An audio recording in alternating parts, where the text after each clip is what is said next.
અમદાવાદ શહેરના ખ્યાતિકાંડ મામલે ફરિયાદ નોંધાયા બાદ ખ્યાતિ હોસ્પિટલનો ડિરેક્ટર કાર્તિક પટેલ ભૂગર્ભમાં ઉતરી ગયો છે. ખ્યાતિકાંડની તપાસ સંભાળ્યા બાદ શહેર ક્રાઇમ બ્રાન્ચની ટીમ સિંધુ ભવન રોડ પર આવેલા કાર્તિક પટેલના બંગલા પર તપાસ અર્થે પહોંચી હતી. તપાસ કરી રહેલી ક્રાઇમ બ્રાન્ચની ટીમને વિમલ પાન મસાલાના થેલામાં રાખેલ દારૂની 2 બોટલ મળી હતી, જ્યારે અન્ય આરોપી ચિરાગ રાજપૂતના ઘરે પણ પોલીસે તપાસ કરતા એક કબાટમાં રાખેલ દારૂની અંદાજે 40 જેટલી બોટલ મળી આવી હતી. જો કે આ કેસના તમામ વોન્ટેડ આરોપીઓને શોધવા માટે લુકઆઉટ નોટિસ બહાર પાડી છે.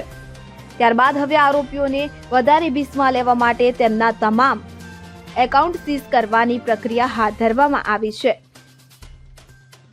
તો બીજી તરફ ખ્યાતિકાંડ મામલે ઝડપાયેલા અન્ય આરોપી ડોક્ટર પ્રશાંત વજીરાણીના 7 દિવસના રિમાન્ડ પૂર્ણ થતા પોલીસ દ્વારા અમદાવાદ ગ્રામ્ય કોર્ટમાં રજૂ કરવામાં આવ્યો હતો. નિષ્ણાંત તબીબોની ટીમને સાથે રાખી હજી અનેક બાબતોની તપાસ કરવી જરૂરી હોય પોલીસ દ્વારા વધુ 7 દિવસના રિમાન્ડની માંગણી કરવામાં આવતા કોર્ટે 25 તારીખે બપોરે 4 વાગ્યા સુધીના રિમાન્ડ મંજૂર કર્યા હતા. ઉલ્લેખનીય છે કે ખ્યાતિ મલ્ટી સ્પેશિયાલિટી હોસ્પિટલમાં 19 જેટલા લોકોની એન્જિયોગ્રાફીની અને તેમાંથી 7 લોકોને એન્જિયોપ્લાસ્ટીની જરૂર ન હોવા છતાં હોસ્પિટલ દ્વારા PMJY યોજનાનો લાભ લેવા માટે કરી નાખી હતી. એમાંથી 2 લોકોના મોત નિપજતા હોસ્પિટલના doctor Prashant Vajirani, doctor Kartik Patel, director doctor Sanjay Patoliya, Rajshree Thakor Kothari અને ચિરાગ રાજપૂત CEO સામે ફરિયાદ નોંધાવવામાં આવી હતી, કે જે પૈકી ડોક્ટર પ્રશાંત વજીરાણીની ધરપકડ કરવામાં આવી હતી, જ્યારે અન્ય 4 આરોપી હજી પણ પોલીસ પકડથી દૂર હોય તેમને ઝડપી પાડવા પોલીસે અલગ અલગ દિશામાં તપાસ હાથ ધરી છે.